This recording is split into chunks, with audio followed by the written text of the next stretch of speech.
اور ان سے اس گاؤں کا حال تو پوچھو جو لب دریا واقع تھا، جب وہ لوگ ہفتے کے دن کے بارے میں حد سے تجاوز کرنے لگے، جبکہ ان کے تعطیل کے دن یعنی سنیچر کو مچھلیاں ان کے سامنے پانی کے اوپر آتی، اور جب ہفتے کا دن نہ ہوتا تو نہ آتی۔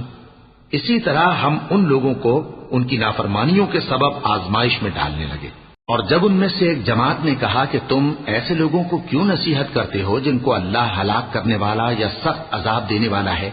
تو انہوں نے کہا اس لیے کہ تمہارے پروردگار کے سامنے معذرت کر سکیں، اور عجب نہیں کہ وہ پرہیزگاری اختیار کریں۔ پھر جب انہوں نے ان باتوں کو فراموش کر دیا جن کی ان کو نصیحت کی گئی تھی، تو جو لوگ